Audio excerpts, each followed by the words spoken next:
Yo, what they do. I'm your host, Aaron J. Jackson, also known as Marvin Bay. I welcome you to the 47th episode of Behind the Beer podcast, presented by the FGO Network. We got a good friend of mine.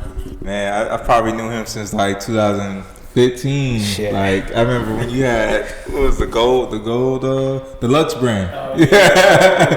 Oh, shit. Yeah, so, you don't need no introduction, but you can introduce yourself. What if you don't know who you are? Introduce yourself. I don't even know how to introduce myself.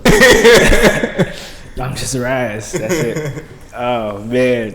I'm an artist. I threw him off right there. Oh, shit. Because I never introduced myself. But yeah, shit. But yeah, that's who I am. Just Raz. Yeah, man. So what do you do? Like, for the people that don't know, you know, I know you have different entities and stuff like that, but Right. Tell the people what you do. Shit. I do graphic design. I do art. I'm focusing on art right now, but I'm also a musician, and I do it all, really, every single aspect. So throughout 2020, you know, that was a crazy year for all of us. Yeah. How has 2021 been treating you so far? It's been good. A lot of opportunities came out of that because a lot of people stopped moving around so much. Right. So I was able to like really build relationships around that. So it was nice. It treated me good. That was I could tell you a little nervous. I'm just trying to get in the mode and shit. Nah, but I feel you. We didn't take a shot, so I definitely feel you on that. Word, yeah. Oh man. Yeah. So where are you from originally, and what was your upbringing like growing up? Oh man, I'm from Virginia. It was pretty crazy. I mean, it's a lot to get into, but I mean, I don't know how to put it into words. That's just the thing with me. It's like I just lived through it and I feel it, you know. But I mean, it was crazy. It wasn't as luxurious as where I'm trying to go. Right. Yeah. Right. But yeah, that's how much I can put into words. So you think Virginia kind of molded you to who you are as well? Absolutely, in many ways. In one, I mean, just the people there. The mic more close to you. Oh shit! Just the people there and everything. Oh man. Because you know, not every I from outside looking in, I love to see like Virginia. You know what I'm saying? You don't really meet too many cats from Virginia often, so like I always be intrigued. Right. How is it like growing up in Virginia and shit? And all the people and stuff like that. Yeah, it's creative, but also secluded. So I mean, anybody who makes it out of there, they have to be good as fuck is what they do. That's why a lot of people from Virginia are good at what they do. Because the ones that do make it out, you know, right? That's like it's it. You really have to stand out to make it out. Yeah. So how did you get introduced into making art and also making doing graphic design? Necessity. Like, I wanted to do things. I wanted to start a brand. Right. There was nobody that could help me or do it for free at the time. This is like before everybody started doing it. So I just picked up a pencil one night, and this was my first all-nighter my whole life. Like, I always had a vision and stuff, and I was like, all right, I'm just gonna fucking stay up all night because I couldn't sleep. I always had insomnia, so I just picked up the pencil and just started drawing and started getting magazines and just trying to copy what I see. And then when I got into high school, I did the graphic design classes and shit. Was able to do all that, but it was necessity that got me into it. And what was like your first, like what was that beginning stage like as far as like making your first design, or just like continue to grow that passion that you wanted to have in graphic design or into making art as well? Yeah, I mean, hold on, I'm trying to think. I know it's been so long. Yeah. I mean, shit. Or rather, like, how was the class like? Like, just, you know, the class? Like you just growing that passion inside the class. Yeah. It takes time to grow that passion. For sure. I already had interest. Like, I had failed a grade, right? But, like, I wasn't even supposed to be in that graphic design class, but the teacher that I had, she was like, I'm going to keep you in here. I'm not going to tell anybody. And, like, so that also inspired me, the fact that she held me down.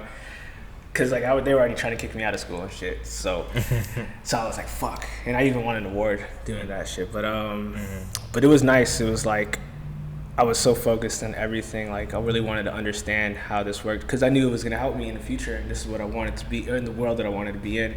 In that world itself has introduced me and opened doors for me into the other world that I want to get into, which is the art world. Right. So yeah, it was a lot. Right. Yeah, and then they kicked me out. And this was like what, high school? Yeah, high school, like 2010 maybe. Yeah, it was like back then, a decade later almost. God, yeah, that's crazy. I look back at that like 2010, like 2010 as a whole, like whoa, like holy shit. I think that was like the beginning. Like 2010 was kind of like one of them times. Like I won't say the beginning of the internet era, but the beginning of the internet era to the times 10. Right, like, right, hell yeah. There was so much shit going on around that time. Yeah, I mean everything Soulja Boy was doing, like it had just started to really roll out. Because I mean, Soulja Boy is the reason I even wanted to get into like marketing online on MySpace and shit.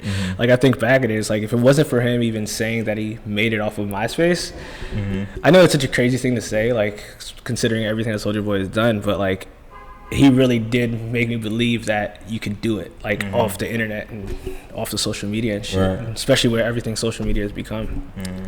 Yeah. When I look back at those times, I'm just like, yo, like, it's just, that was a good time. I mean, we still living in a good time, but like back then, when you look back at it now, it was just like, yo, what the fuck? Like, this shit is new. Like, you know, you got MySpace at the time, and then Instagram was about to grow. Then you had YouTube at a times 10. Like, I remember when YouTube didn't even have ads. God, yeah, they were just using like Flash, like the fucking that was playing videos and stuff. But oh my god, that's crazy, man. Yeah. Well, we gonna let the plane. You know, we on one of the top floors. You know what I'm saying? You know, airplanes gonna be flying and shit. But nah. Oh man. So you know, growing as an artist and a graphic designer, and this probably could be a two-part question as well. Who you were looking at to get inspired by that made you want to take it more serious as well? Whether it's, because I know you mentioned you do music, but you know, let's talk about the music perspective, and the art perspective as a whole. Yeah. Who were like the people that really made you want to take it to that next level? Yeah, there was a few, but Pharrell was the one who made me want to do the fashion stuff, and then it segued into like Kanye and stuff, you know, of course. But then as far as like fashion, like the seriousness of fashion outside of the music, connecting with the fashion, it was like Alexander McQueen and Marc Jacobs and stuff. Like for the longest, well, not for the longest time, but like towards the end of like my school life, I mean, I wanted to go to like Parsons New School in New York, but obviously that wasn't going to work out. Well, it was because of Marc Jacobs. So I mean, those are the people that inspired me to keep innovating and stuff. As far as I did the art design and stuff. All right. So, how would you describe how did you develop your style? You know what I'm saying? Because you have a very abstract type of style, and I love it, by the way. Thank you. And like, how did you, like, what inspired you to create that type of work? Therapy, just like meditation and stuff. Because like, I mean, I was going through a bunch of shit in my life and like mentally and everything, and I was like, I needed to find something. The old style that I was doing, I had to fade it out because I hated everything about it because it wasn't like really saying anything. And I also didn't want it to say anything. I just wanted to feel like something. And that's why I went into abstract, because abstract is all about feeling. Feeling isn't abstract. So, yeah, and I wanted to find the in-between between meditation and art and all that and feeling and stuff. Yeah, so that's really what I want to do with my work. So is that why because when I look at your work, you know, obviously it's abstract, but like, is that's why like you have more like them type of colors to pop to like do that? Like, what's the reason behind all that? Like, behind the colors, vibrancy, I wanted to still have some playful essence to it, but also, you know, some of my works are dark or visually like symbolically dark, but I wanted to have that playfulness because I don't feel like death is a bittersweet thing, you know. But it's not something we should turn our heads to. Like, it's something that's gonna happen. So why not embrace it and understand that it's part of our life. And once we turn that chapter, I mean, it's time, you know, but it doesn't mean it has to be bad. Right. Yeah, but that's the reason for the colors and stuff, just to kind of give you that crazy like combination. Right. As a whole, in your perspective, how would you really describe your work though overall? Oh my God, there's a bunch of ways. I call them formless works. Like they're just supposed to be liquid and just like kind of like what Bruce Lee said, be water. That's really like the essence of like. I get that. Yeah, I get that because like you really be like the way like with the colors and everything like that, and then the way that it's like a wave and the flow to the way like everything that you do. Like and that's why it's crazy just by thinking about it now. Yeah, I try to be like that. That's a meditative process, and also the guideline between the works is no sharp turns. Everything has to just be flowing. Because I mean, if you ever taken like a paper and a pencil and just like drawn like just some curvy lines without any intention to where it's gonna go, it's freeing, it's relieving, you know, because you're not thinking of drawing something, you're just drawing like circles, even, you know, stuff like that. Yeah. So I see you do graphic design, but what made you transition from graphic design to actually like really doing paintings and art as a whole? Because it's similar, but it's two different things. Yeah, design has instructions and guidelines and all that. But I mean, I like them both like a lot because they have their best moments. But but art, I don't know, it could be my ego, but it just because art is egotistical no matter how you see it. But I really wanted to say something in the big world, and like everything. Yeah. So, switching, gears here. So I noticed that you do music as well. So let's talk more about that and how that came about over your time in your life. Yeah. Doing that. Yeah, I mean, music was everything. The reason I do art is because of music. I've always liked the sounds of things, and like without music, my art can't exist. And eventually, I do plan on like intertwining them whenever you go see them in person and stuff. Like, music can't live without my work, and my work can't live without music and stuff. How would you describe your sound? Sound shit. Because it's very calm, chill, like based on what I listen to as well. Right. I do have some. Those are like the mellow ones, but I have some crazy ones that I haven't put out yet. But theatrical is the way that I see it. Like, 'cause that's what I want. Like the things that I put out online are just one thing. Like, but the things that I have in my hard drive and everything, they get like the different little phases of the music, and that's what I want. I just want like a whole movie playing, and when you listen to the songs from every single angle. Yeah. Right. Theatrical is the word.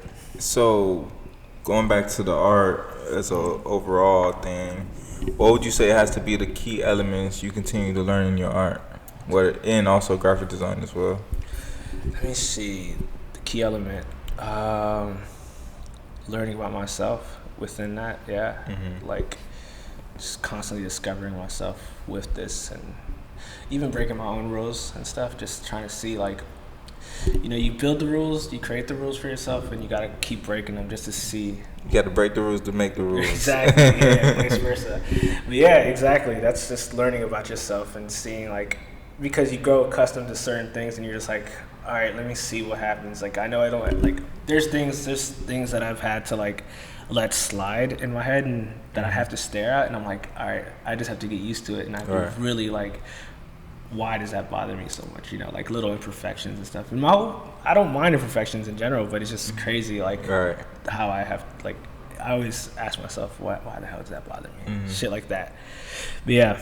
But yeah, I can understand that, because sometimes I'll be looking at my work and I just be like, I don't know, second guessing sometimes, overthink, like, but then you gotta really sit back and just sit at it and look at it, because we perfectionists as artists. We know, because you know what it is when it comes down to, especially graphic design, when we make our lines, and art as well as a whole, when we do our lines, we want that shit to be like to the T. Like, but from fan perspective or outside looking in, they don't even know about that at all. It's crazy.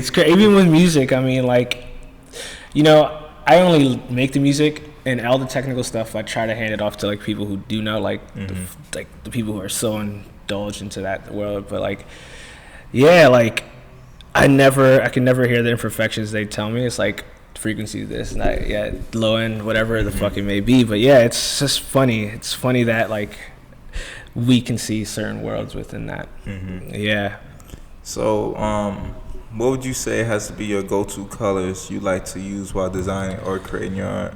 Dang, I mean, it's really the feeling, but I do like pink. Pink is like the coolest. It just pops, you know. It's right in your face. You put it with black, it's amazing. I mean, and then sometimes like a navy, like a dark blue, like something that reminds you of the nighttime.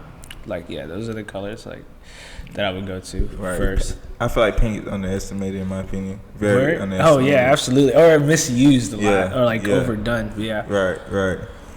So, you talked about Pharrell earlier. Yeah. And Pharrell sees colors. Right. We just talked about colors. Do you see colors into your music as well too? No, I was just thinking about that the other night, but because synesthesia, I think that's what it's called. But that like everybody has it differently. Like he just sees it in colors, sees sound in colors. But I mean, just a few days ago, I just realized that I see things through like an architectural sense, like a home. I was just weird because I was just like. That's interesting though. Yeah, I was just like thinking about memories, but I was thinking about them in a corner of a home. Then I really thought about that, and I was like, even the timeline of my life, I think about it in certain places in this home. That just it's weird. It's weird, but yeah, maybe that is in my own sense, but yeah. Yeah. So, in your perspective, what would you say has to be your favorite piece that you ever made this far? It could be anything, music, graphic design, or any design, or any painting that you did. I know that's a tough question, but you know. Somebody answered this, like, I was watching some videos online, and somebody answered that question like pretty good, and they were like, whatever piece I'm working on right now is my favorite piece. Right. And it's true, because like, that is true, I ain't gonna lie. So it's like, yeah, that's gonna be my answer as well. Yeah, because it's that piece that I'm so obsessed with. Because you look back at your old work, it's like, it doesn't speak enough for me. Like, the older work. The most recent works that I've done, those are like, I'm fucking married to those. Like, there's some pieces that I've done that are just like gimmicky, but that's it. But they're not like eyesores to me. They're just like pleasant to see, but I know that they're not as deep as the other ones that I've done. Yeah, man, because, you know, I look past at my old work and I'm just like, you know, it's cool. Right. I guess I see why you like it, but yeah, it's the crazy thing is that's as far as like my visual work. But when it comes to my music, thinking about it, it's like I can always go back to the music and just like create like a whole new sound. Compare like I can take an old like project I was working on and just build off of it and make a completely new sound that works way better. Right. But yeah, like visually, like it's tough. Yeah, your eyes don't lie. So I got a few more questions left. Yeah. What is one thing you wish you would have learned coming up in the game on what you know now? Shit. I'm trying to think because I have a bunch of those in my head, but one of the fucking just go for it. Like, go for everything and just invest it and don't even fucking trip. Like, set your intentions, you know, right, and just fucking like. Yeah, I mean, everything was a lesson for this. Like, it happened already, you know. So I'm just like living day by day and learning new things. But just go for it. Spend your money on it. Don't second guess it. Yeah, just fucking do it. Cause you be feeling guilty when you, you know what I'm saying? Like, I be doing that to this day sometimes, you know, depending on what it is. Right. But like, I mean, every risk I've ever faced or every option, I just fucking took it, and that has gotten me every network, every connection, every relationship that I have now. Like, and I'm only growing more, and I'm still doing it. You know, the methods that I had when I was younger are still fucking working. Like, so Baby Raz had a good idea. Yeah, it's crazy how like, it's really crazy how, a risk or a chance really benefits you in the future. Oh yeah, absolutely, big time. Because you'll be overthinking, like, damn, I don't think this is gonna be a good idea, spending this money on an investment of like equipment, shit like that. Right. Or I'm not sure X, Y, and Z is, you know, if I do this is not gonna have the outcome. But little you know, by you doing that, maybe shit, it could be even the next day by you doing that, you get an opportunity, or fucking the whole year. But by you making that investment into yourself and your work, it helps you in the long run. It's the little things that, you know, matter as well too. Absolutely. Yeah, I mean, because there's no way because I know people back home that, like, they've never taken a risk a day in their life, or at least a risk as big as the one that I've taken that really haven't gone anywhere. I mean, there's people that never fucking left home at all. Like, that shit is crazy to me. So yeah, just fucking do it and get lost. You know, get lost, go anywhere you want, do it on your own. Especially when you, like, for me at least, like, I travel as much as I can, and you just start to, you know, one thing I do say to myself, I'm blessed I'm able to do that, because I get to see different perspective around the country so far. Now my mind is like over the world, you know, soon, but you know, once you travel and you make that risk of traveling and seeing how, like, bro, it's bigger than your city, because the city is really a dot in the map. Absolutely. So absolutely, it's just crazy how that mindset, and mind you, you know, not everybody is able to travel or whatever the case may be, but but it's bigger. It's bigger, way bigger out here. And it gets bigger than even the work that you're creating too, because it's crazy. Because, like, I mean, there's people that I know that reach out to me that don't even, like, really care about me as the person. They only care about the work that I can produce for them and stuff.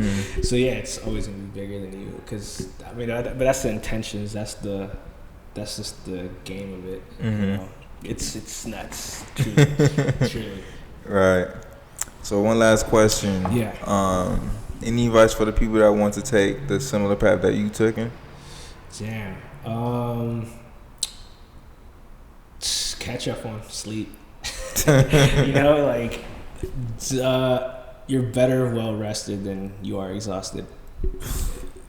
Like, that's really it. Man. Yeah. You ain't never tell no lie, boy. Like, this shit, hey, they don't know. This shit gets stressful, boy. Yeah, hell yeah. Putting that load on your back and everything like that. Oh my God.